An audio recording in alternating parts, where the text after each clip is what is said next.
짧은 광고를 드리겠습니다. 오늘 계시록 4장이 하늘 보좌에 관한 아주 중요한 말씀인데, 이것을 박윤선 박사라고 있는데요.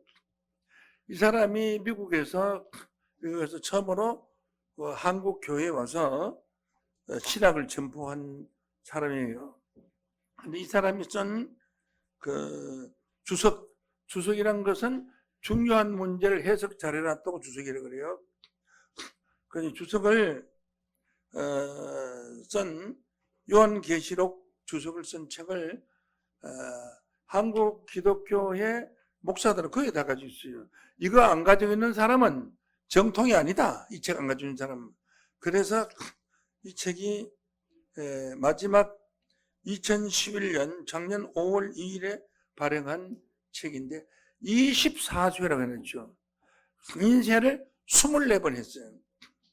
한문 할 때 보통 한 10,000권 가까이 했는데 24번 했으면 한국 교회를 다 덮었어요, 이 책이.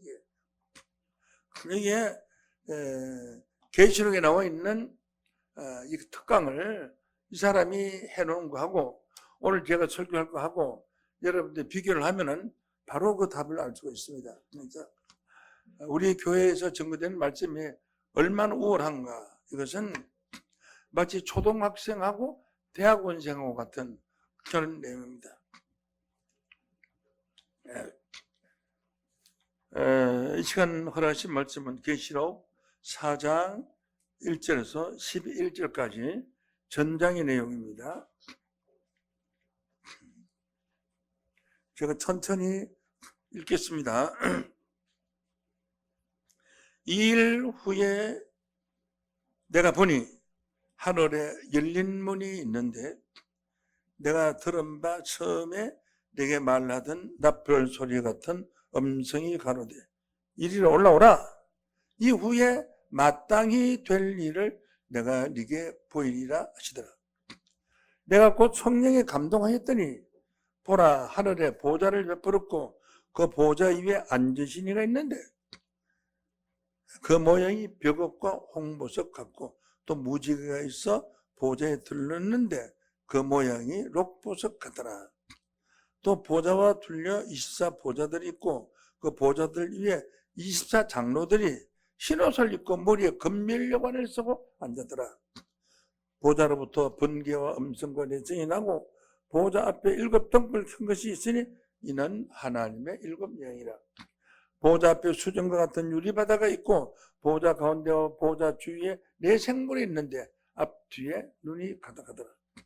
첫째 생물은 사자 같고 둘째 생물은 송아지 같고 그 셋째 생물은 얼굴이 사람 같고 그 넷째 생물은 날아가는 독수리 같은데 4생물이 각각 이선 날개가 있고 그 안과 주위에 눈이 가득하더라.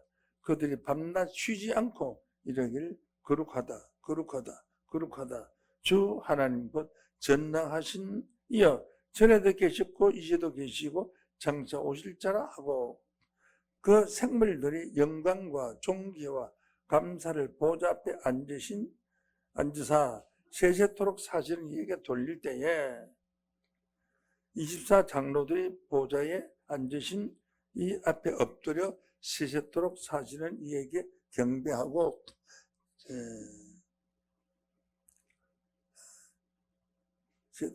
자기의 면류관을 보좌 앞에 던지며 가로되 우리 주 하나님이여 영광과 존귀와 능력을 받으시는 것이 합당하오니 주께서 만물을 지으셨은지라 만물이 주 뜻대로 있었고 또 지으심을 받았나이다 하더라.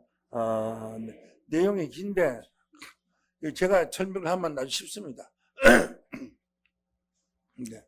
근데 여기에 박윤신 박사가 쓴 주석책의 내용을 내가 축소해서 기록하는 것인데 한번 읽겠습니다. 여러분들 가지고 집에 가서도 보시라고 지금 해놨어요.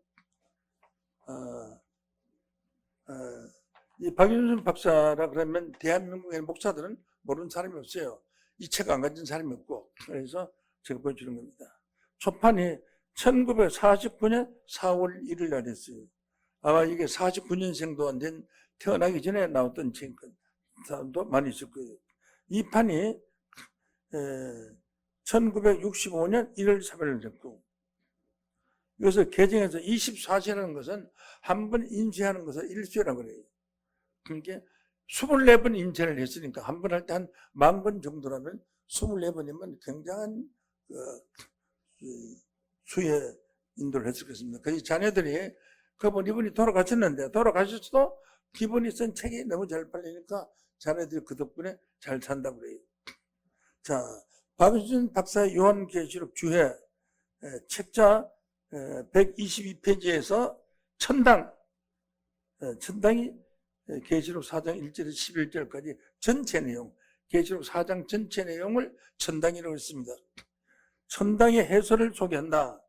위 책자 성경 주석 요한계시록 P 122에서 131줄입니다. 122에서 131까지의 내용인데 뒤에 더 있는 건 내가 조금 줄였어요. 다음 1. 천당의 존재라고 그랬습니다. 방금 읽었던 본문 말씀으로 천당의 존재라고 했는데 여기에는 천당에는 글자가 한자도 안 나오는 걸 천당의 존재라고 그랬어요.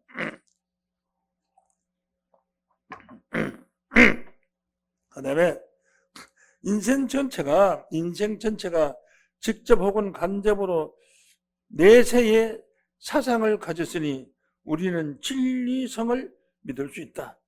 진리를 가진 그 성품을 믿을 수 있다. 성경적 논평하고 증거한데 뭐냐. 창세기 5장 24절에 에녹의 성체는 벌써 천당의 존재를 확실히 가리킨다. 이제 창세기 6장 24절에 보면 에녹이 성체하는 게 없습니다. 한번 볼까요? 창세기 6장 24절 보시겠습니다. 에녹이 성천을 했다 그랬는데 5장 24절 에녹이 하나님과 동행하더니 하나님이 그를 데려가심으로 세상에 있지 아니하니라. 하나님이 그를 데려갔다 그랬지 성천했다는 소리는 없습니다. 지금 예수 믿는 사람들 모두 운명하면 하나님 다 데려가고 싶다 그러지. 그냥 그래요? 전부 하나님 데려가고 싶다 그러는데 천당 올라갔다는 얘기는 아닙니다. 근데 여기는 박윤선 박사는 뭐라고 말하냐면 에녹의 성천은 벌써 천당의 존재를 확실히 가리킨다. 그런데 이게 거짓말이에요. 천당 간 사실도 없고 천당 갔다는 증거도 없고 하나님 데려가셨다 그러면 써놓은 대로 말해야지. 데려갔다는 말을 천당에 갔다는 말을 바꾸면은 성경 거짓말이라는 것은 무진무지한 거짓말이 되는 거죠. 그다음 천당의 장소성, 천당의 장소가 어디냐 해놓고 요한복음 14장 1절에서 4절을 기록됐는데 요한복음 1절에서 4절이 천당의 장소인가 아닌가 한번 보시겠습니다. 요한복음 14장 1절 봅니다. 너희는 마음에 근심하지 말라. 하나를 믿으니 또 나를 믿으라. 내 아버지 집에 거할 곳이 많도다. 그렇지 않으면 내가 너희에게 일렀으리라. 내가 너희를 위하여 처소를 예배하러 가노니. 내 아버지 집에 가면 너희도 있을 장소가 많다. 장소가 많지 않았다면 내가 너한테 벌써 장소가 많지 않았다고 말했을 것이다. 내가 이를 위하여 너희를 위하여 처소를 예배하러 가노니 하는 것은 예배한다는 무슨 뜻이에요? 준비한다는 겁니까? 처소는 머물러야 될 장소를 처소로 부르죠. 너희들이 하늘 내려가서 머물러야 될 장소를 예배하러 준비하러 간다. 준비하러 가는 건 예배가 돼 있습니까? 안 돼 있습니까? 안 돼 있으니까 준비하러 가는 거지. 예배가 돼 있으면 준비하러 갈 필요가 없잖아요. 그냥 예배가 돼 있지 않은 상태인데 박윤선 박사는 천당의 존재를 실제로 존재하고 있다는 것을 확실시할 수 있다 이런 말 했거든요. 완전히 뻥치기 거짓말이에요. 이런 식으로 거짓말하려고 그러면 차라리 성경 많이 읽는 게 낫죠. 그렇잖아요. 천국을 예배하러 간다 했는데 예배하러 가는 게 그게는 확실히 지금 천당은 벌써 존재가 확실히 가긴다. 실제로 존재하고 있다는 것을 확실히 가르친다 그런 말이거든. 요한복음 14장에 그런 말이 없어요. 확실히 되면 예배하러 준비하러 간다 그랬죠. 3절 볼까요? 가서 너희를 여기 처소를 예비하면 처소가 예비가 안 됐기 때문에 올라가서 지금 예비되면 내가 다시 와서 다시는 재림오는 거죠. 재림해서 너희를 영접해서 우리를 영접해가지고 나 있는 곳에 예수 있는 곳에 너희도 있게 하리라고 했지. 이것을 천당이 확실히 존재하고 있는 것을 증거한다 했잖아요. 말도 안 되잖아요. 이런 식으로 거짓말하는 박윤선 박사의 쓴 책이 한국 기독교의 자랑으로 목사들이 이 책을 가져야 된다면 오늘날 이 교회가 얼마나 엉터리입니까? 성경과 완전히 다른 길을 가고 있는 겁니다. 이런 걸 하나하나 확인해서 잘못됐다, 뭐 별거 아니다 이 책이 이렇게 말해야 되는데 내가 박윤선 박사를 논평하면 이제 신학자들이 듣고 지가 박윤선보다 나은가? 그분이 어떤 분인데 그렇게 비판을 해. 근데 비판은 거 아니잖아요. 성경하고 다르다 이거죠. 지금. 비판은 거 아니잖아요. 그런데 누가복음 16장 19절에서 30절에 부자와 나사로의 말씀이 천당의 장소임을 가리킨다. 부자와 나사로의 장면. 이거 시간 많이 걸리는 19절, 20절. 한번 읽어볼까요? 그래도 이게 천당의 장소로 가리키는 거 안 가는 거야. 보시겠습니다. 누가복음 16장 19절을 보시겠습니다. 한 부자가 있어 자색의 옷과 고운 벼옷을 입고 날마다 호화로이 연락하는데, 날마다 호화로이 연락한다는 것은 알린다는 뜻이 아니고요. 연애하고 잔치한다 이런 뜻이에요. 연락. 잔치할 연, 절구를 약. 즐겁게 장치를 한다 이런 뜻이지 누구도 연락한다고 하는 건 아니에요. 날마다 호월이 연락하는데, 그렇게 한문을 좀 알아야 성경을 잘 알 수가 있어요. 한 부자가 있어 자색 옷과, 부자들은 항상 옷을 자색 붉은색의 조끼를 입고 붉은 옷을 입어요. 우리 조상들이 다 그랬어요. 우리 조상만 그런 게 아니라 세계적으로 그런 모양이죠. 고운 벼옷을 입고 날마다 호월이 연락하는데 기쁘게 잔치를 하는데, 나사로라 이름한 거지가 헌대를 할 테며 그 부자의 대문에 누워 부자의 상에서 떨어지는 것으로 배불리려 하며 심지어는 개들이 와서 그 헌대를 할더라. 그 부자의 상에서 떨어지면 부스러기 얻어먹으려고 물 앞에서 있는데 그 개들이 와서 상처 있는 곳을 할더라. 이게 참 불쌍한 거지죠.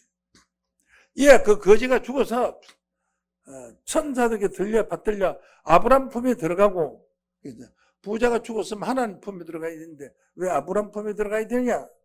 이것은 비유에 실제로 있었던 사건이 아니기 때문에 아브람 품에 들어간다고 비유를 한 겁니다. 장사됨에 제가 음부에서 고통 중, 음부라는 것은 어두운 곳에서 고통 중에 눈을 들어 멀리 아브라함과 그의 품에 있는 나사로를 보고, 나사로는 거지였죠. 거지가 하나님을 상징한 아브라함 품에 들어가 있는 것을 보고 말하기를, 아버지 아브라함이여 나를 긍휼히 여기사 불쌍히 여기사 나사로를 우리 집에 보내서 그 손가락 끝에 물을 찍어 내 혀를 서늘하게 하소서. 내가 불꽃 가운데서 고민합니다. 얼마나 그 고통스러우면 물 한 방울만 손가락 끝에 찍어 내 혀를 서늘하게 해달라고 했겠느냐. 이 지옥이다 이제. 하소서 하나이다. 그 다음 26절을 보면은 이뿐 아니라 우리 사이에 큰 구덩이 있어서 너희에게로 건너가고자 하되 할 수 없고 우리에게 건너올 수도 없게 했다. 그렇게 가서 물 한 방울 찍어 넣을 수가 없다는 고통을 계속 당해라. 그러면 이 부자 나사로가 말하기, 그러면 부자가 말하기를 아버지 집에 나사로를 보내어 내 아버지 집에 내 나사로를 보내소서. 내 형제 다섯이 있으니 저희에게 증거하여 저희로 이 고통받는 곳에 오지 않게 해주소서. 소식을 좀 전해주소서 부탁을 했어요. 누구한테? 나사로를 좀 보내라는 거죠. 나사로는 자기 집 부자 집에서 문 앞에서 밥 부스러기 주워 먹던 사람 아닙니까? 그 형제 다섯이 있으니 저에게 증거하여 저희로 이곳에 고통받는 곳에 오지 않게 하소서. 지금 아브라함이 가로되 저희에게 모세와 선지자들이 있으니 그들에게 들을지니라. 그럴 필요 없다. 거기는 너 형제 있는 것은 모세와 선지자가 있으니 그들에게서 들을 것이다. 그러면 모세는 예수님 당시에 모세와 선지자가 없었어요. 모세와 선지자는요, 약 1500년 전에 있었던 사람입니다. 모세는 1500년 전에 있었는데 어떻게 예수님 당시에 모세가 있을 수 있어요? 없죠. 그런 게 정말 비유의 말씀이에요.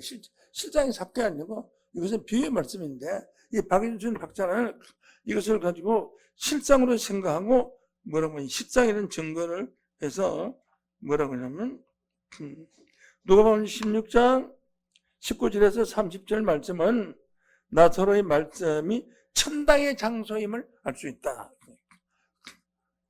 무슨 천당이 이러냐고. 천당이 무슨 지옥을 구경하는 게 무슨 천당이고요. 남 고통받는 것을 구경하는 게 천당입니까? 그런 고통받는 구경하지 않고 자기가 즐겁게 산다곤 그게 천당이죠. 이것은 또 모세와 선지자가 있었냐 하면 없었다고요. 모세는 1500년 전에 있던 사람이 어떻게 있었어요? 그런데 있었어요. 있은 것을 전 세계에서 몰라요. 제 하나밖에 몰라요. 어떻게 있었느냐?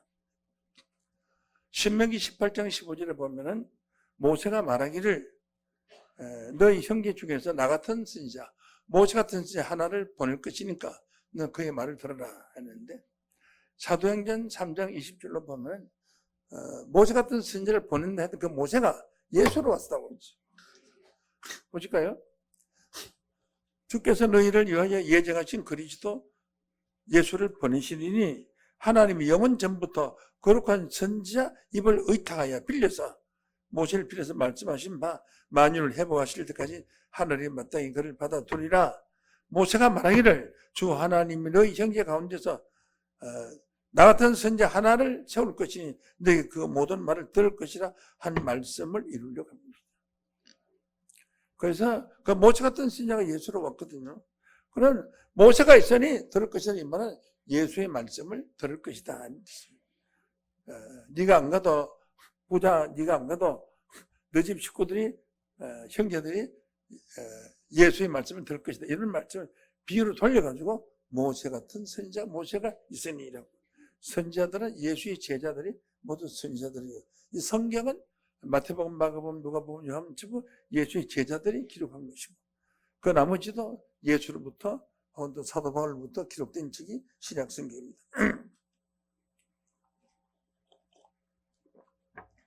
이러한 내용이 계시록이요. 계시록 4장 1절에서 11절까지 없습니다.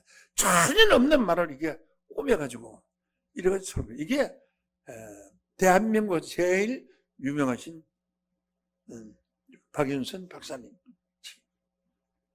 내가 이렇게 설교한다면 여러분 아마 이게 다 나가고 없을 거예요. 안 되네. 근데 저는 그래도 많은 사람이 와서 우리 교회보다 얼마나 큰 수만 명들이 와서 믿고 있어요. 그 엉터리를.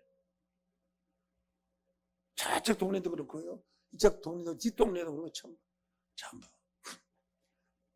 이게 무슨 천당입니까?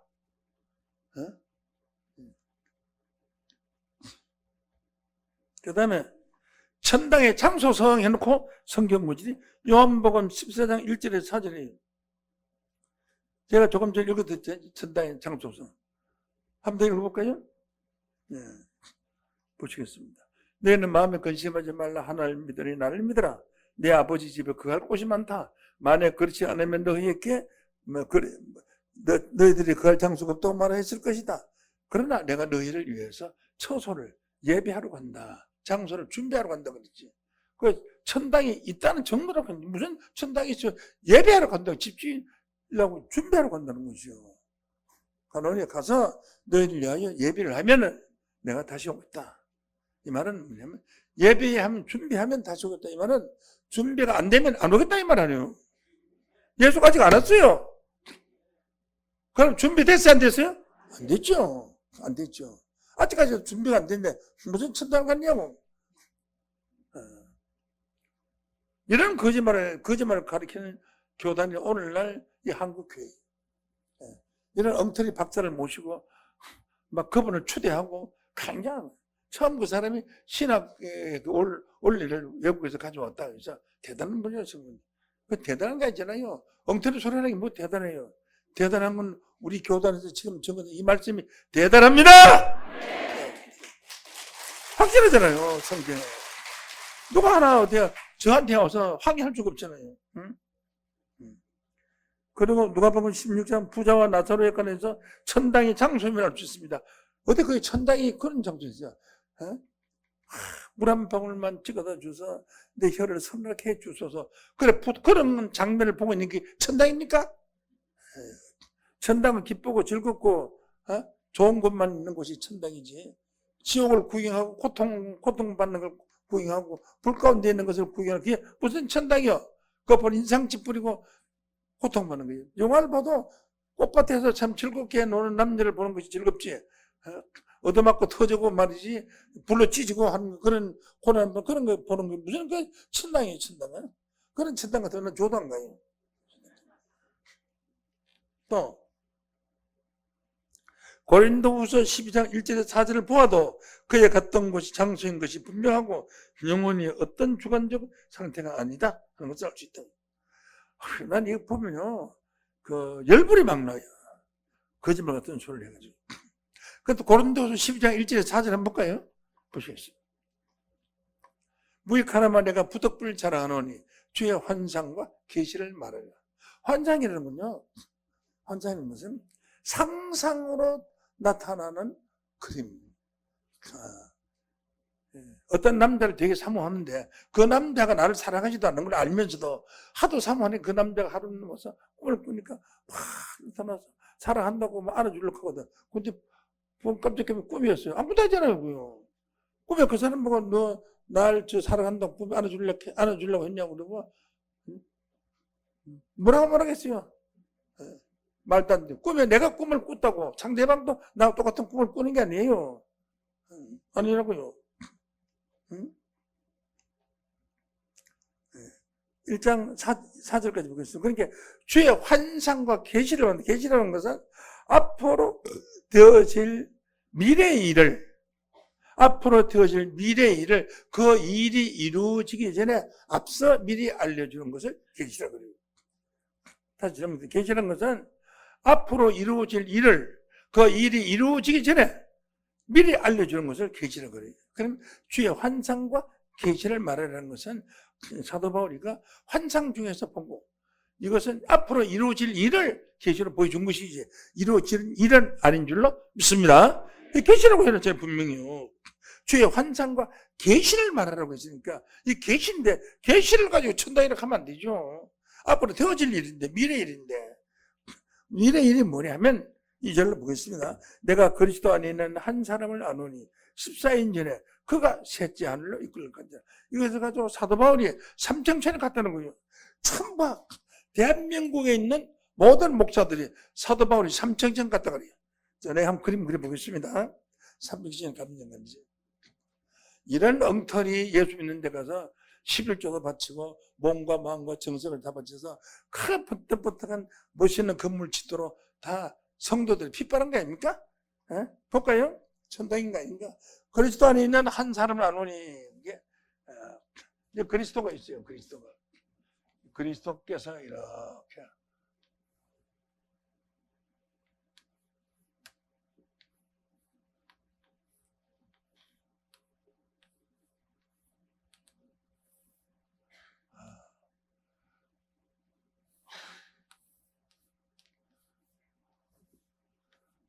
그리스도 안에 있는 한 사람이니까요. 그리스도예요.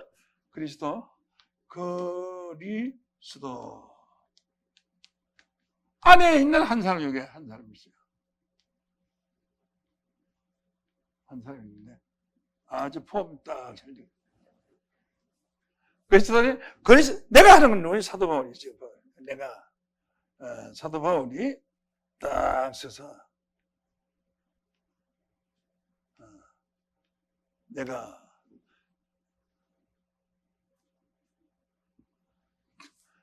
그리스도 안에 있는 한 사람을 아노니라고 바울이 손가락질을 걸게. 한 사람을 아노니. 그가는 예수 안에 요 한 사람이 한 사람. 한 사람. 한 사람. 한 사람. 그가, 이거는 너고, 이건 나고 나. 나고, 이건 너고. 이건 뭐예요? 그거예요. 그거. 그렇죠? 내가 사도 바울이, 이건 바울이, 바울이 말하기를. 내가 예수 안에 한 사람을 말하니 그가 셋째 하늘로 이끌건지라는 게 예수의 속에 있는 품 안에 있는 이 사람이 셋째 하늘로 간 거예요. 이 사람이 셋째 하늘 갔어요. 이 사람이 셋째를 갔다. 그럼 이게 바울이 간 겁니까? 예수 안에 있는 사람이 간 겁니까? 예수 안에 있는 사람이 간 거예요. 사도 바울이 간 거죠. 이것을 가지고 모든 신학자들이 사도 바울이 셋째 하늘 갔다 왔다. 이런 엉터리가 돼 있습니까? 이건 아주 상식화되어 있어요. 아무 목사한테 물어봐요. 사도 바울이 셋째 하늘 다 갔다 왔다. 왜 그런 일이 생기냐면 내가 주의 환상과 계시를 말하는 이거는 그냥 지나간 거예요. 환상과 계시라는 것도 그냥 지나갔기 때문에 지를 말하는 거예요. 이걸 가르쳐서 박윤선 박사는 뭐라고 말했느냐. 분명히 그에 갔던 곳이 장소인 것이 분명하고, 여러분 그거 보세요. 영혼의 어떤 주관적인 상태가 아니다. 영혼의 주관적인 상태. 영혼의 주관적인 상태죠. 실제로 간 게 아니잖아요. 앞으로 이렇게 있을 것을 계시한 거는 예언한 거. 주의 환상과 계시를 말하라 그랬잖아요. 12장 1절을 봐요. 따라 해보시죠. 계시를 말하리라. 그랬잖아요. 이걸 천당 같은 그런 식으로 거짓말을 가르쳐 배워가지고 나온 것이 오늘날 기독교는 이 기독교들 다 천국 가기 힘들어요 생겼죠. 그래서 제가 혁명하지 않을 수가 없습니다. 지금 사실도 알아서 그건 뭐 내가 뭐 잘났다고 하는 게 아니라 한국 교회를 살려야 될 거 아니에요. 성경대로 믿어야 구원받을 거 아니에요. 성경과 다른 복음을 받으면은 저주를 받을 것이라고 갈라디아서 1장 8절 말씀에 기록이 되어 있어요. 네? 다른 복음이잖아요. 이 성경과 다른 복음만. 그래서 이 천당의 창소성 해놓고 고린도후서 12장 1절에서 4절을 보아도 그에 갔던 곳이 장소인 것이 분명하고 영혼의 어떤 주관적인 상태가 아니다. 영적인 일이죠. 주의 환상이라는 것은 영적이에요. 실제로 있는 것이 아니고 실제로 없는 것이 있는 것까지 보여지는 것을 환상이라고 한다고요. 환상이라는 단어도 모르는 사람이요. 뜻도 모르는 사람들이에요.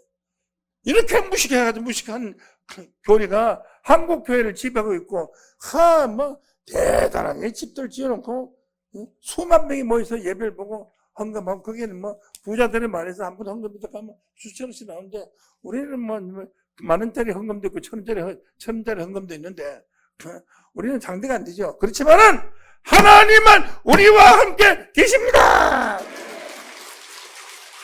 사실이잖아요. 그래서 제가 이거는 제가 그대로 그 사람이 쓴 문자 그대로 중요한 건 빼어 적은 거기 때문에 여러분들 드린 겁니다. 천당의 방위는 말할 수 없다. 방위라는 것은 동쪽에 있는지 서쪽에 있는지 남쪽에 있는지 북쪽에 있는지 방위는 말할 수 없다고. 천당은 하나님이 창조한 것이지만 현재는 볼 수 없다. 우리는 보이는 것만 인정하고 어두운 마음의 소유자다. 물질의 세계보다 보이지 않는 세계가 더 위대하고 진실하다. 이게 이런 말이요. 계시록 4장 1절에서 11절 말씀에 아무런 필요가 없는 동문서답이에요. 동문서답은 동쪽을 묻는 질문에, 동쪽이 어디냐고 묻는 질문에 서쪽을 가리킵니다. 여기가 동쪽입니다 하는 말과 같아요. 이런 교육을 받고 이런 말씀을 받아 아멘 하고 그냥 무조건 목사님 말하면 그냥 아멘이요. 뭐 뜻도 모르고 그냥 아멘이에요. 여러분들 그냥 아멘 하면 됩니다. 이 말씀이 듣고 이해를 하고 맞다 옳다 하면 아멘이에요. 말씀이 옳습니까? 여기 진짜 아멘이죠. 하나님 들을 때 여러분 아멘 듣고 하나님 눈이 세광 중앙교를 쫙 비치시는 거예요. 여러분을 다 살피고 있습니다. 천당에서 영혼들이 저희끼리 서로 식별하는가? 고린도전서 13장 8절에서 13점을 해석함으로 알 수 있다. 한번 볼까요? 고린도전서 13장 8절에서 13절까지 보면 해석을 알 수 있다. 자, 보시겠습니다. 사랑은 언제까지든지 떨어지지 아니하고 예언도 피하고 방언도 그치고 지식도 피하리라. 우리가 부분적으로 알고 이 말씀부터 먼저 적어야겠습니다. 사랑은 언제든지 떨어지지 않고 예언도 피하고 방언도 그치고 지식도 피하리라. 지금 예언이 피해졌습니까? 아니면 기도는 가만 예언하는 미친 것들이 많습니다. 그 방언도 그쳤습니까? 아닙니다. 순복음 교회는 방언으로 저게 발전된 교회요. 방언도 무슨 방언이 그쳐요. 지식도 피하리라. 지식도 하나님 안에 지식이 없어졌다는 거예요. 우리가 부분적으로 알고 부분적으로 예언하니 온전한 것이 올 때 부분적으로 하던 것은 피하시리라. 온전한 것이 올 때 부분적으로 하던 것은 피하시리라. 했습니다. 내가 어렸을 때 말하는 것이 어린아이 같고 깨닫는 것이 어린아이 같고 생각하는 것이 어린아이 같다가 장성한 자가 되어서는 어린아이의 일을 버렸노라. 지금 자기들이 말하는 거 우리가 뒤에는 볼 필요 없어요. 지금 성경 구절이 11절까지 말하면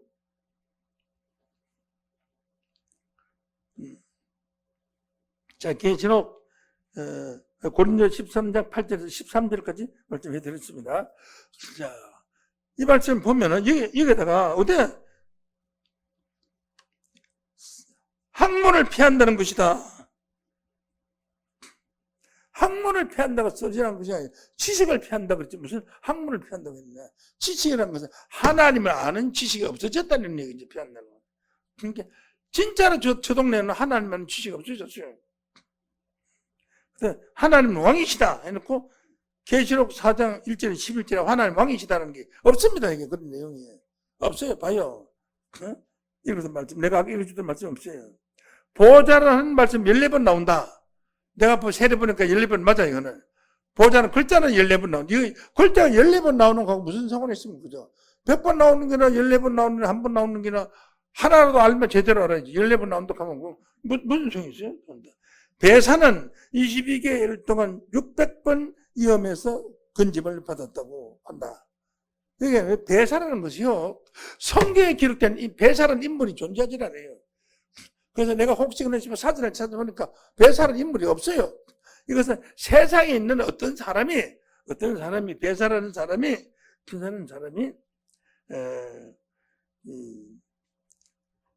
이렇게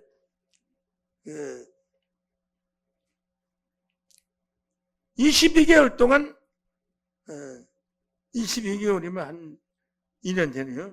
22개월 600번이나 위험해서 건짐을 받았다. 하나님 은혜로 건짐을 받았다 하는 것은 이건 하나님께서 왕이심을 보여준 것이다. 그런데 이건 성경에 전혀 없는 말을 그런 거 욕할 때 한 개도 없어요. 배사라는 말도 없고요. 그 다음에 600번 위험에 빠졌는 것을 600번을 건져줬다. 22개월 동안. 그런 성경이 없어요. 이건 어떤 무슨 옛날 이야기를 가지고 하는 거예요. 이런 걸 갖다가 이 해석에다 기나마 계시록에 전혀 근거 없는 해석을 갖다가 붙이는 이런 사람이 유명한 신학 박사입니다. 거짓말 많이 해야지, 엉터리를 많이 해야지 유명한 박사가 되는 거예요. 그러니까 참말로 일을 하면은 유명한 박사가 안 되는 것 같아. 난 유명한 박사 안 돼도 상관없습니다. 참 말씀을 들어야 할 줄로 믿습니다. 다음, 하나님을 중심한 교회가 있음.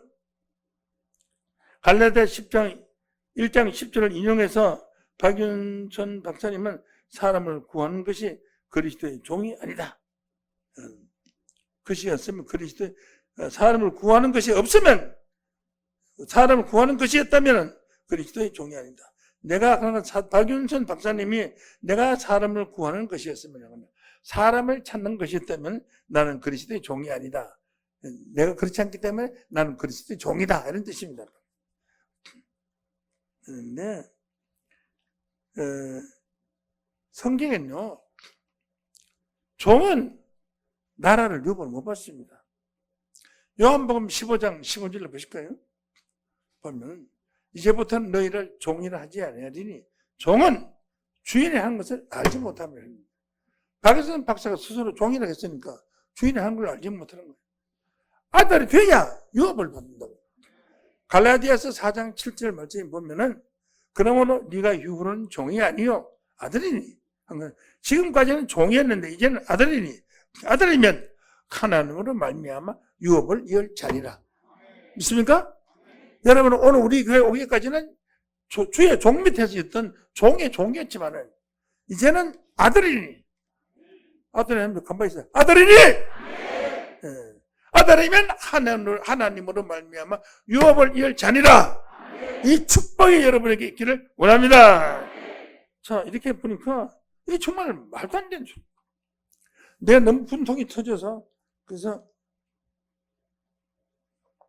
이 책을 구하려고 어떤 기독교 목사, 기자 목사님한테다가 내가 50만 원을 줬어요. 서점에 살아가는 게 없어요. 그 유명한 박은선 박사가 얼마나 잘 쓰는가 한번 책 보려고 그게 없어요. 그래서 내가 50만 원을 구해오라 그랬더니 일주일 만에 책을 구해왔더라고요. 그래서 내가 오늘 아침에 보니까 이런 용을 타자를 쳐서 여러분 주셔야 되겠습니다. 그래야 잘 보지. 그리고 오늘 내가 정하는 말씀하고 비교를 한번 해보면은 여러분이 이 교회에 나온 것이 얼마나 행복하고 하나님 은혜고 축복이라는 것을 알게 될 줄로 믿습니다. 그래서 계시록 4장 8절 11절에 가서 내 생물의 찬송이라고 해놨어요. 박윤선 박사님 책에. 자, 계시록 4장 8절에서 11절 보겠습니다. 내 생물에 각각 유선 날개가 있고 그 안과 주의 눈이 가득하더라. 그들이 밤낮 쉬지 않고 이르기를 거룩하다 거룩하다 거룩하다 주 하나님과 전능하시니여 전에도 계시고 시방도 계시고 장차 올자라 하더라 라고 했는데 여기에 대한 내 생물에 각각 유선 날개가 있고 날개에 눈이 가득하더라. 이게 무슨 말인가를 설명이 전혀 없어요. 내 생물에 날개가 각각 6개 있으니까 넷이니까 뭐요? 4령 24 날개가 있고 그 날개에 눈이 가득하게 있더라. 그래, 그걸 설명을 해야 될 거예요. 날개는 무엇이고 눈은 무엇이고 설명해야 되는데 그런 거 하나도 없고 뭐로 기록되어 있느냐? 그래서 한 번 예수 그리스도 말미암아 생명 안에서 왕노릇 하리라 하셨다. 계시록 4장 8절에서 11절 말씀은 거짓말이었고요. 주의 거룩하심을 찬송함. 찬송한 건 맞아요. 천적이 써놨어요. 맞는데 이것이 말이죠. 그리스도로 더불어 왕노릇 했다는 것은 이게 없어요. 없는 걸 마치 있는 것 같이 그렇게 거짓말 기록. 이렇게 성경 한마디 증거하는데 거짓말이 이렇게 많아서는 되겠습니까? 이거요? 기가 막힌 거예요. 제가 이거 앞으로 요거 끝나고 난 뒤에 이어서 제가 눈이 날개가 6개 쓰겠는데 앞에 눈이 가득하더라. 이런 게 뭔가 이런 것에 관해서 자세한 설명 드립니다. 다음 창조에 대하여라고 해놓고 계시록 4장 11절을 써놨어요. 자, 계시록 4장 11절 보겠습니다. 주 하나님이여 영광과 존귀와 능력을 받으시는 것이 합당하오니 주께서 만물을 지으신지라 만물이 주의 뜻대로 있었고 또 주의 힘을 받은다이다 하더라. 자, 이 말씀을 가지고 성경을 보면 주 하나님의 영광과 존귀와 능력을 만물 지으신지라 만물이 주의 뜻대로 있었고 주의 힘을 받은다이다. 했는데 이번은 이 말씀은 10절 앞에 10절 말씀을 보면 24장로들이 찬양하는 겁니다. 한번 볼까요? 10절부터 보세요. 24장로들이 보좌에 앉으신 하나님 앞에 엎드려 세세토록 사실은 이렇게 경배하고 자기의 멸류관을 보좌 앞에 던지며 가로되 주 하나님이여 영광과 존귀와 능력을 받는 것이 합당하오니 주께서 만물 지으셨나이다 하고서 24장로들이 찬양하는 거예요. 맞잖아요. 계시록 4장 10절에서 11절은 24장로들이 찬양하는 거죠. 응? 이것은 내 생물의 찬양이 아닙니다. 그 다음 심각한 문제가 있어요. 뭐냐면 생물이 극히 원시적인 생물로서 진화하여 고등한 것이 되었다는 이론. 생물이 진화해서 고등한 아주 높은 등급에 되었다는 이론은 라마르크와 다원의 예표적인 건설자인, 다원이 예표적인 건설자인 게 진화론이다. 근데 필자라는 것은 내가 필자입니다. 필자는 하나님의 창조물 중 씨 맺는 열매 있는 나무를 창조한 것은 진화론이 아니었다. 하나님이 나도 창세기 1장 11절을 보면 1장 11절 하나님이 가라사대 땅은 풀과 씨 맺는 채소와 각기 종류대로 씨가지 열매 맺는 과목을 내라 했으니까 완전한 걸 냈잖아요. 근데 이것은 진화가 아니죠. 이것은 실제로 있는 것이 맞죠. 그래서 이것은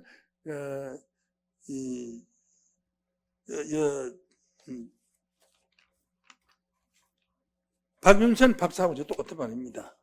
나도 그건 동의한다. 그러나 실상으로 보면은 과학적으로 보면 모든 생물은 진화한다. 진화되어 이거 진화한다는 건 발전한다는 거죠. 진화되어 나온 것이 확실하다. 예를 들면 사람이 원생동물은 하나님이 창조했지만은 그 외에 것은 진화됩니다. 진화된다는 것은 발전한다는 겁니다. 사람이 남자와 정자를 결합하여 수정란이라는 거예요. 수정란이라는 건 이것은 정자가 남자를 삼켜버리는 거예요. 그래서 한 몸이 된 거예요. 수정란이 되면 수정란이 자궁에 붙어서 10개월 동안 진화하여 인간의 육체가 완성되면 사람으로 탄생한다. 거기 성장하는 것을 진화한다고 저는 볼 수 있죠. 그러므로 정자와 난자가 원생동물이라는 것을 알 수 있다. 정자와 난자는 하나님이 만드신 원생동물이고 진화하는데 어떻게 얘기가 나오냐면 보시겠습니다.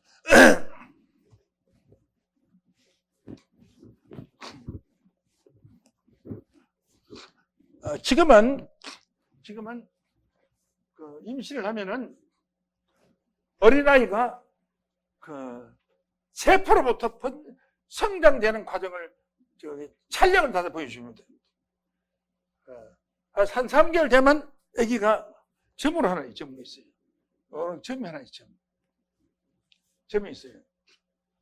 여기 또 한 1개월쯤 지나면 이 점이 커져요. 이렇게 커져요. 또 점 커져요. 이렇게 커져서. 여기 머리가 돼요. 머리가 돼요. 머리 되면 그 다음에는 또 커져서 이렇게 해서 몸통이 돼요. 몸통이 이렇게 돼요. 이렇게 돼요. 또 사진을 계속 찍어보면 팔이 요만치 조금 튀는 뭐 이렇게 다리 부분이 조금 튀나 이렇게 돼요. 사진을 보면 애기 사진을 잘 찍어보지 조금 지나면은 애기 팔목까지 이렇게 나오고 팔목이 이렇게 나오고 다리 쫑거리 이렇게 나오고 여기 자꾸 진화되는 거예요. 그래서 여기 손이 있는데 이렇게 손 달리고 손이 이렇게 달리고 또 발이 이제 이렇게 발이 달리고 이렇게 자꾸 진화하는 거예요. 진화. 이렇게 아기가 성장돼서 완전히 인간 모양이 되면 그때부터 성장을 하는 겁니다. 근데 진화가 되고 나서 성장을 하는 거예요. 성장을 하는 거예요. 그 10달 동안 성장하면 더 성장이 완성이 되면 어머니 완성되기는 그래서 원래 태어나기 전부터 한 살을 플러스 시키는 게 뭐야? 이 세상에 태어나면 완전한 사람으로 태어나는 거죠. 사람은 그렇게 태어나고요. 그런 과정에 자꾸 진화되냐. 앞으로 나가잖아요. 앞으로 나가면 화라는 것은 변화를 맞거든. 진화라는 것은 변화된다는 거죠. 진화라는 것은 변화되는 변화.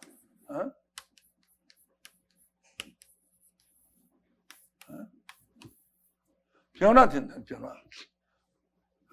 변화되고 성장하는, 변화하면서 성장하는 겁니다.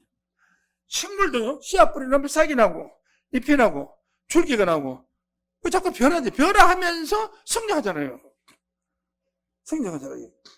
개구리를 보면요. 자, 이렇게, 개구리 씨앗을, 원생 동물을 하나님이 창조했어요. 했는데, 개구리 보면 안에서 올챙이가 돼요. 올챙이는 어떻게 생겼느냐? 머리통만 하나 이렇게 있고, 머리통은 이렇게 하나 있고요. 꼬리가 이렇게 붙어요.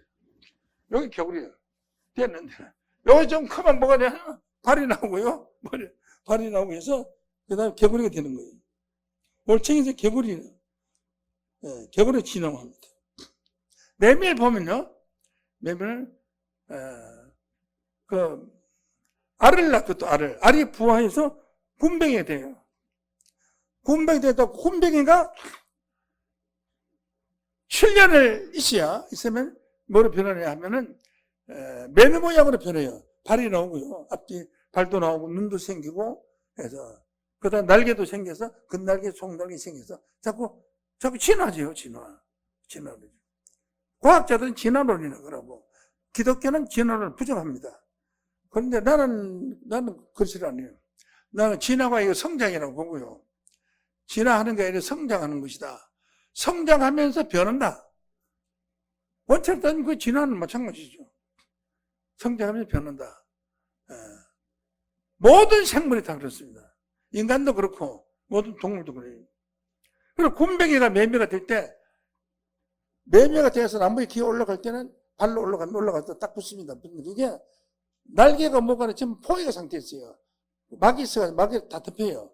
덮여 있다가 그 다음에 매미가 되는 거예요. 매미가 돼서 나오면 그 매미가요, 아주, 무슨 몸에다가 풀을 문치가 나온 것처럼 촉촉합니다, 매미가. 매미가 요렇게 생겨서, 이렇게 눈이 요렇게 생기고, 그 다음에 요렇게 생기세요. 이렇게 생겨서, 그 다음에, 요렇게 생기고, 그 다음에 수염도 이렇게 나오고, 수염도 이렇게 나오고, 입도 이렇게 생기고, 여기서, 날개가, 속날개가 이렇게 있고, 또 근날개가 이렇게 해서 또 이렇게 있고, 이렇게 있고, 발이 이렇게 있고, 이렇게 있고, 여기서, 씨름이랑 오는데. 잘못 그치 매미 비슷하게 이렇게 생겼어요, 비슷하게. 이렇게 생겼어요, 날개가. 그래, 오늘 매미가 완전히 다르죠. 굼벵이가 날개가 되면은 이놈이 날라요, 훌훌. 날라가지고 7년 동안 가도 2m도 못 가던 것이 공중에 확 날려서 이렇게 맘대로 산에 돌아다니는 거 있잖아요. 근데 우리나라 양반님들 보면 가설 쓰고 뒤에 꼬리 같은 날개 2개 달렸잖아요. 그게 뭐 매미 날개예요, 매미 날개. 매미는 먹는 게 없어요. 이슬만 먹어요. 이슬 먹으면 영양분이 없으니까 처음에 태어났을 때 아주 통통하게 잘 태어났다가 이제 7월 8월달이 지나면은 매미 소리가 돼요. 매미 울 때 7월 8월하고 그래요. 7월 8월, 7월 8월, 7월 8월, 7월 8월 울다가 이제 9월달이 되면은 소리가 안 나요. 왜 안 나냐? 2달 동안 아무것도 안 먹고 물방울 먹고 며칠을 했으니까 다 말라가지고 바싹 말랐어요. 말라가지고 그대로 죽어버려요. 마른 채로 맞대로 그대로 죽어버려요. 그래서 선비님들은 남의 것을 얻어먹지 않고 자기 것만 먹고 절대 부정부패 없이 매미 같은 사람이 되겠습니다 하고서 이제 모자 이래 쓰고 이렇게 날개 2개 탁 돌리잖아요. 끝에 날개만 쓰지 실제로 매미같이 그렇게 정직하지는 못하죠. 됐습니다. 자, 그렇고요. 그 다음에 또 나비는 보면요, 고추밭의 잠자리는 고추 색깔이 전부 빨간 잠자리, 메밀밭의 잠자리다 붉은 잠자리, 잠자리를 많이 나오고, 이 잠자리는요, 내가 오늘 아침에 잠자리에 대해서 조사를 해봤어요. 학원 대백과사전 제25권 121페이지에 보니까 7번 내지 13번을 변화를 해요. 13번을 변화를 한다는 것은 진화한다는 거예요. 성장한다는 거예요. 13번을 성장해가지고 그 다음에 각종 잠자리를 변화하지 않는 거예요. 7번에서 13번 정도. 그래 진화하는 거 아닌가요? 그 과학자는 실제를 보고 말하는 것이고, 실제를 보고 말하는 그게 맞죠. 처음부터 하나 매개 태어날 때 인간으로 딱 만들어지고 저는 게 어디 있어요? 매매가 태어날 때 처음부터 날개 달리게 태어나나요? 아니죠. 굼벵이는 있다가 자꾸 매매로 되는 거 아니에요? 잠자리 처음부터 잠자리 태어나나요? 아니죠. 어떤 진화의 과정을 거쳐서 그 다음에 잠자리 되는 거예요. 제가 볼 때는 동물은 원생동물 세포로서 진화해야 동물이 완성이 된다. 원생 동물 세포. 계속 사장에 설명하는데 왜 진화론이 이 부정이 나와야 하는 거예요. 계시록 4장에 아무리 읽어봐도 진화론에 나와야 될 일이 없어요. 이것은 뭐냐? 신학 박사의 최고의 신학자고 이라고 쓰신 책이 24회나 인쇄나 된 그 책에, 그 유명한 책에 어떻게 이런 엉터리 같은 교리를 가지고 설정했느냐? 예? 이런 고인이 되신 분이지만 너무 유명해서 책을 구하는 데 힘들어서 책값을 내가 10배를 주고, 한 50만 원도 주고 내가 가서 저기 책을 구했습니다. 구해가지고 봤어요. 문제는 성경하고 동문서예요. 동쪽을 묻는 질문이 동쪽이 어디냐고 물으니까 서쪽을 가리키면서 동쪽입니다 하는 건 똑같아요. 이런 엉터리 내버리고요. 그럼 지금부터 제가 증가하는 계시록 강의를 보도록 하겠습니다. 자, 나중에 주는 거 있죠? 이거 보시겠습니다.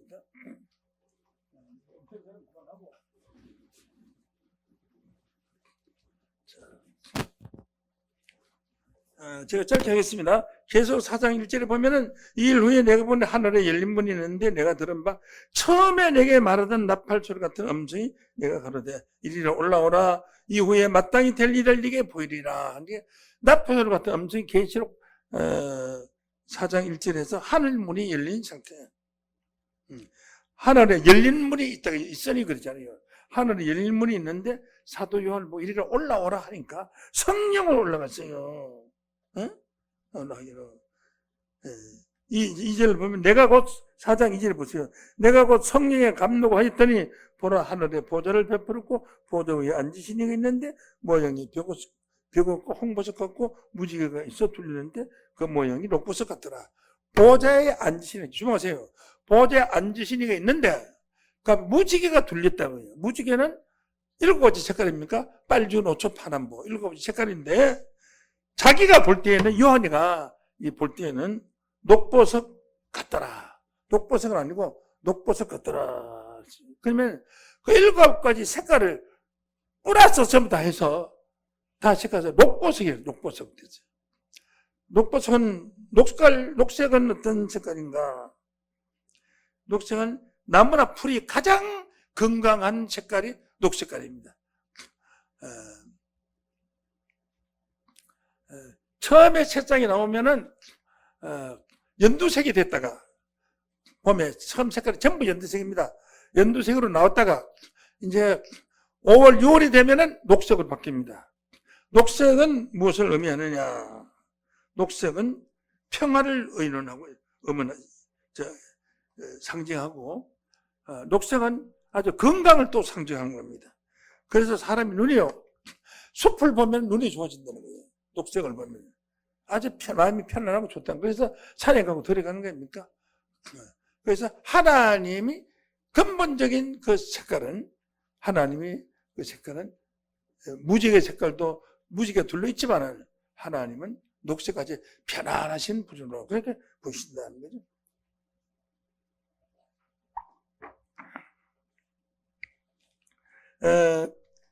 무지개가 보좌에 둘렀다고 했다. 무지개가 7색이 있으나 앉으신 모형은 녹보석 하나로 표현했다. 녹보석의 색은 푸르고 싱싱한 나무와 풀의 색깔로 비유했다. 또한 녹색은 편안을 주는 색으로서 안정된 행복을 상징합니다. 안정된 행복을 상징합니다. 자, 무지개에 관해서 에스겔 1장 28절 말씀 보면은 자, 1장 28절 보겠습니다. 그 사면 광채의 모양은 비 오는 날 구름에 있는 무지개 같으니 이는 여호와 영광의 형상이요 모양이라. 무지개 색깔 보면 너무 참 아름답잖아요. 이게 하나님 영광의 형상의 모양이라 라고 했습니다.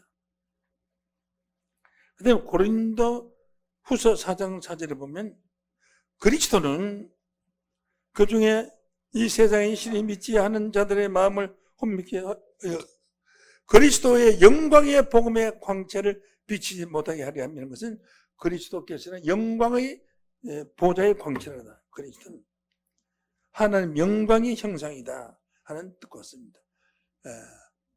하나님의 영광의 형상이니까 예수님도 그리스도도 하나님의 형상을 가졌다.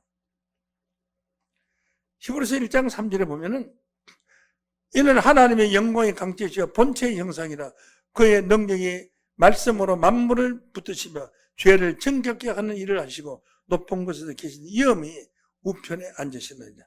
위엄은 하나님이시고 우편에 앉으신 분은 예수님이시다. 하나님 영광의 광채, 본체의 형상을 예수님은 입으셨다. 여러분도 하나님의 본체의 형상, 영광의 형상을 입은 자 되시길 원합니다. 골로새서 1장 15절 말씀에 보면 그리스도는 보이지 아니하는 하나님 형상이요 전 창조물보다 먼저 나신 자니라.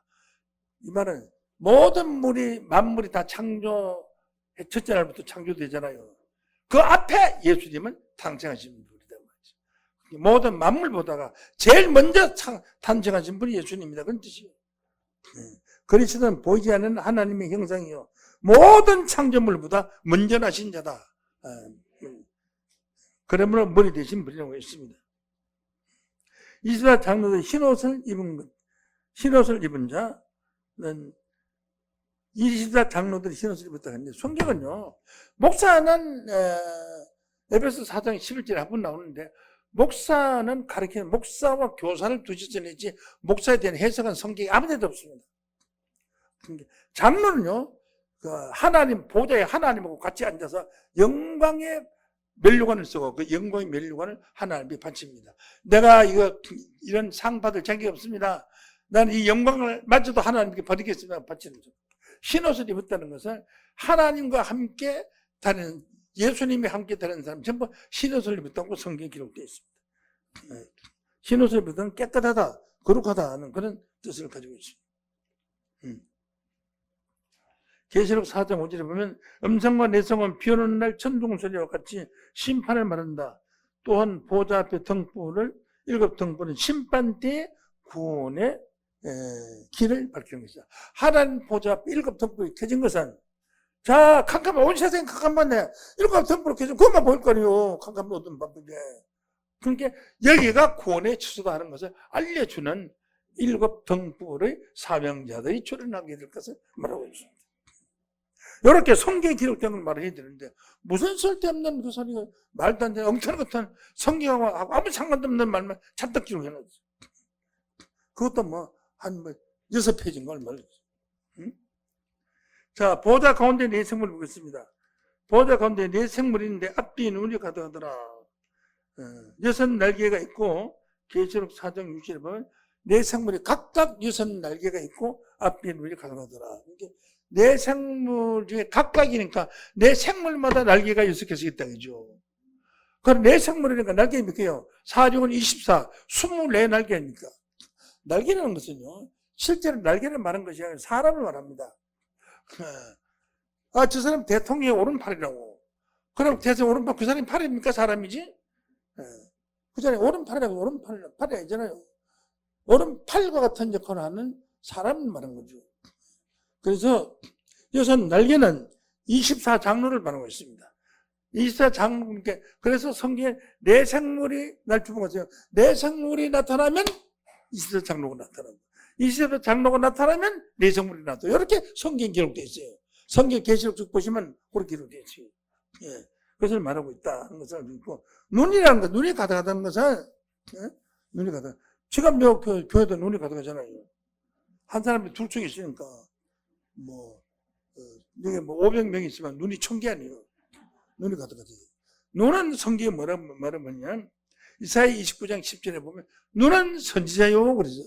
눈은 선지자. 그러니까 선지자들이 가득하다. 그러니까, 내 생물의 날개에 눈이 선지자들이 가득하다는 것은, 내 생물의 날개 되는 사람에게, 그 붙어 있는, 장로 밑에 선지자들이 가득하다 이 말이에요. 그러니까 많은 선지자들을 거느리고 있는 것이 내 생물이다.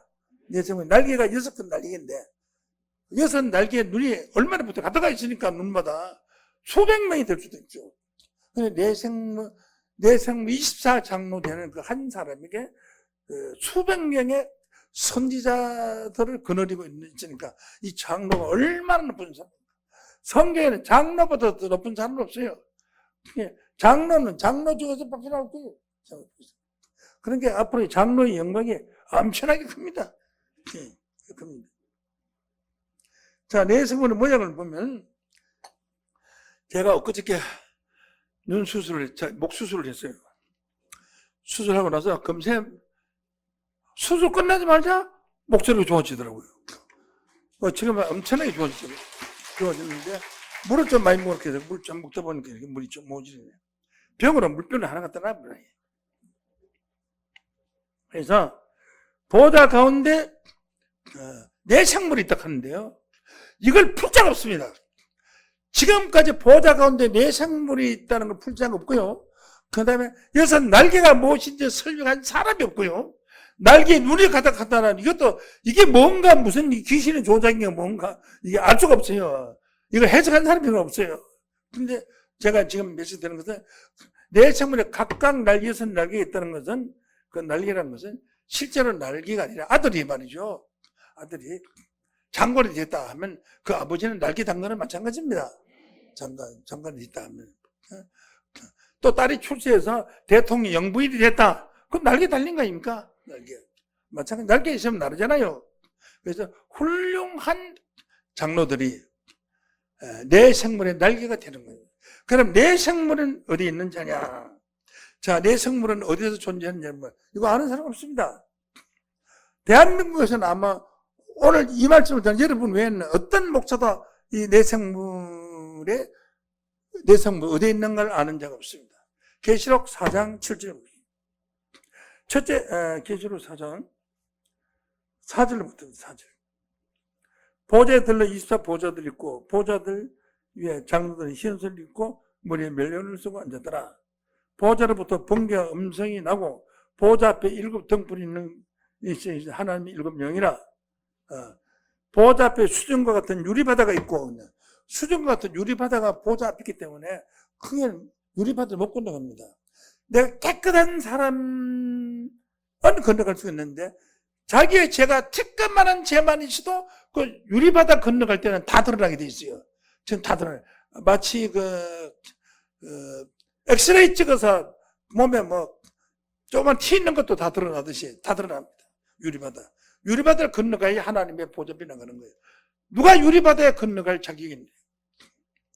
이것은 인간의 힘으로는 깨끗하게 할 수가 없는데 로마서 8장 1절 2절에 보면은 우리의 모든 죄를 예수님이 대신해서 우리를 죄에서 해방해 줬다 그랬어요. 한번 보실까요? 이는 그리스도 예수 안에 있는 생명의 성령의 법이 죄와 사망의 법에서 너를 해방하였습니다.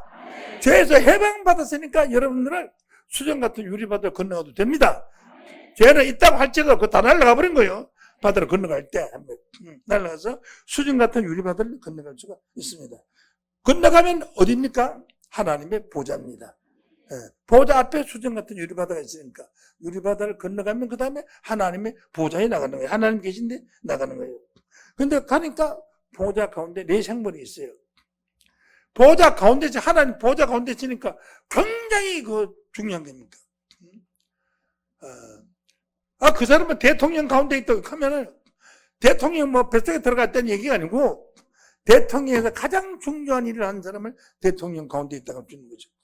보좌 가운데 있는 내 생물이. 보좌 가운데 있는 내 생물이.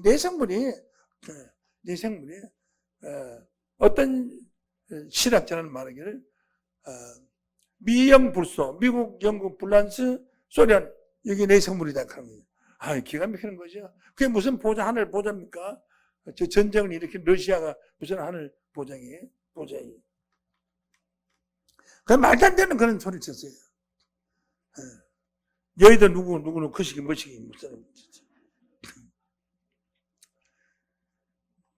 내 생물은 하나님의 보좌 가운데 있는 자라고 한 줄로 믿습니다.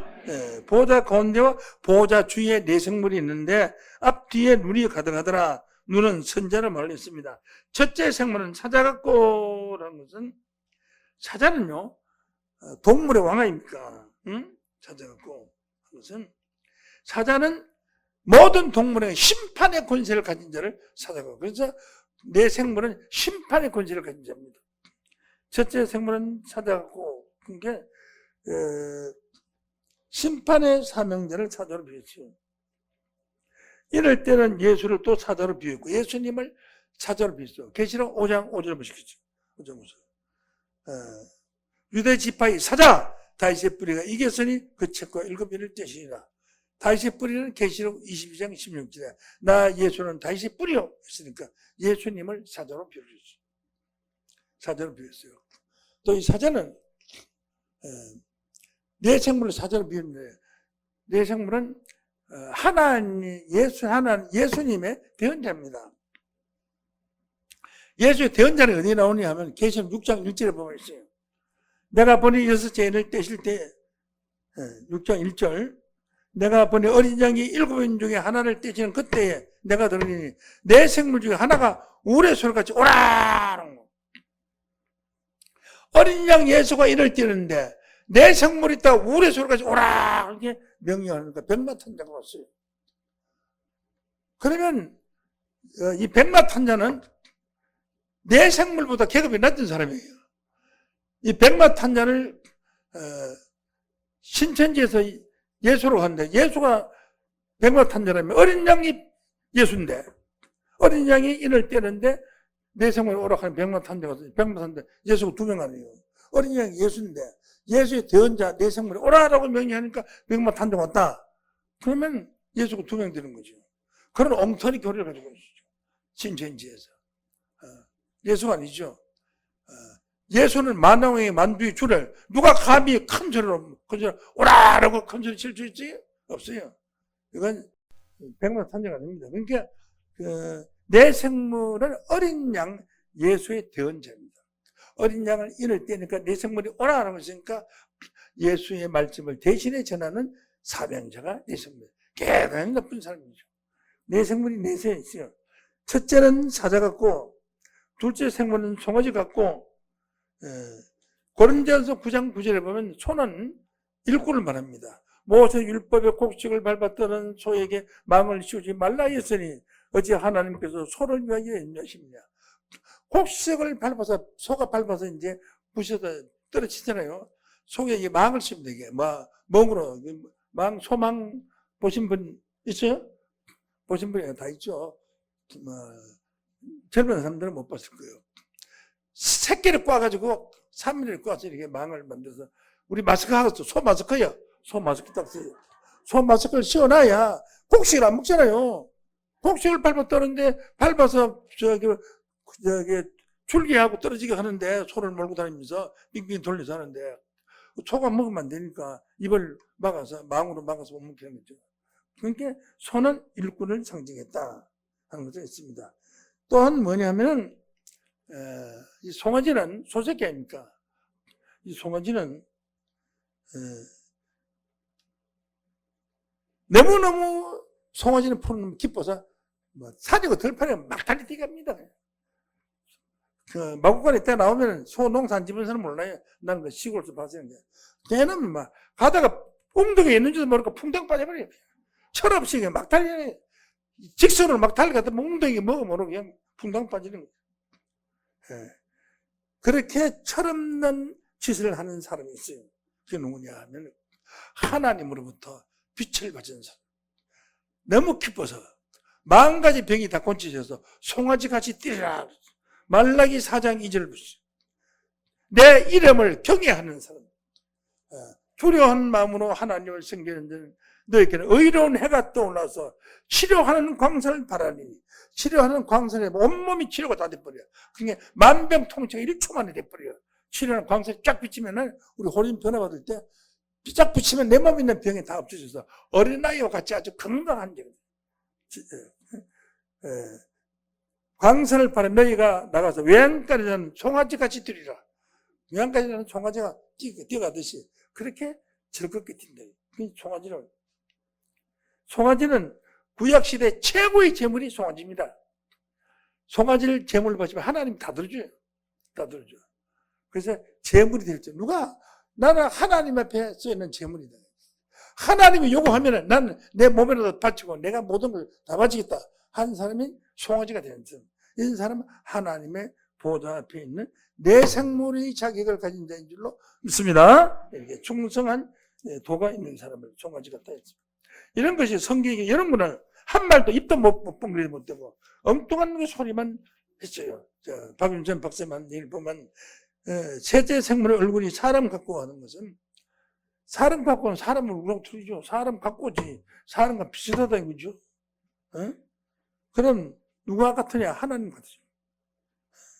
그래서 고린도전서 6장 17절에 보면 주 합한 자는 한 영이라. 고린도전서 10장 35절에 보면 하나님의 말씀을 받은 자를 신이라 하였거든. 신과 같은 존재. 이것을 송아지로 비유했습니다. 송아지가 비유된 이 사람은 하나님 앞에 제물이 될 수 있을 정도로 죽으러 가면 죽을 수도 있는 그런 사명을 가진 자를 내 생물 중에 한 사람으로 치고 있습니다. 또 넷째 생물은 날아가는 독수리 같은데 독수리는 독수리라도 날아가는 독수리하고 땅에 앉은 독수리도 틀립니다. 땅에 앉은 독수리는 그 앞에 보지만은 날아가는 독수리는 3km를 봅니다. 3km. 3km 멀리에 있는 먹이가 있는 것을 알고 손살같이 날아가서 잡아서 날개가 먹잖아요. 그러니까 그 렌즈가 독수리로 렌즈가 달려가지고 3km에 있는 물건을 정확히 볼 수 있어요. 눈의 렌즈예요. 독수리 눈의 렌즈. 그래서 이 말은 뭐 영적으로 그 하나님 곁에 이런 사람은 렌즈 가진 독수리 같은 그런 눈이 있어서 사람을 볼 줄 아는데 사람을 볼 줄 알고 또 먼 훗날에 되어질지도 미리 알 수 있는 이런 사람을 그래서 독수리라고 독수리. 독수리는 모두 날짐승 중의 왕입니까? 이게는 전부 가축 중의 왕은 소고요. 공중의 새 중의 왕은 독수리고 사자도 독수리고. 그래서 내 생물을 짐승으로 비유한 것입니다. 내 생물은 내 생물은 4명이 되는 하나님의 사자들인데 하나님과 예수의 보좌관이요 대언자다. 그래서 계시록 6장 1절에 보면 내가 보면 어린 양이 일부인 중에 하나를 떼시는 그때 내가 들으니 내 생물 중에 하나가 우레가 소리같이 말하니 오라라고 하니까 백마탄자가 왔다. 내 생물은 명령권자입니다. 하나님을 대신하는 명령권, 예수를 대신하는 명령권자다. 내 생물의 6날개와 24장로는 날개에 눈이 가득한 눈은 내 생물에 예속되어 있는 선지자들이다. 그러니까 장로는 하나님 보좌에 계시고 그 앞에 장로 24장로에 들어가야 돼요. 24장로에 들어가면 앞으로 24장로가 나타날 겁니다. 한 사람이 나타나면 그 하나님이 마지막 되면 그 사람이 능력을 다 줍니다. 능력 줘서 수많은 선지자들이 그 밑에 24장로 한 사람 밑에 들어가니까 24장로면은 그 밑에 있는 선지자들은 수백 명이 되겠죠. 그래서 이 생물들은 내 생물은 하나님의 보좌 가운데 있는 최고의 비서들이에요. 그 생물들의 영광과 존경과 감사와 보좌를 앉으신 에게 세세토록 돌려줘야 한다.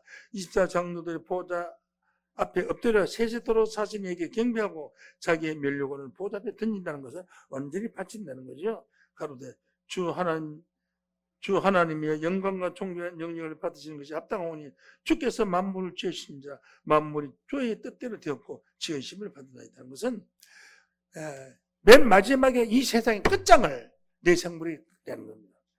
주의 뜻대로 되었고 하는 것은 하나님 뜻대로 이 세상이 다 이루어졌다는 거죠. 뜻이 하나지는 것이 땅에서 이루어지려 하는 그 뜻이 다 이루어졌고 하는 것, 다 이루어졌다. 이것을 선포하는 자가 24장로 내 생물들입니다. 오늘 이 자리에 24장로의 사명을 가진 귀한 자들도 함께 하시기를 예수 이름으로 축원합니다. 오늘 이 자리에 누군가 하나님의 눈에는 많은 선지자들이 있기를 예수 이름으로 축원합니다. 감사합니다. 이 시간 말씀 마치겠습니다.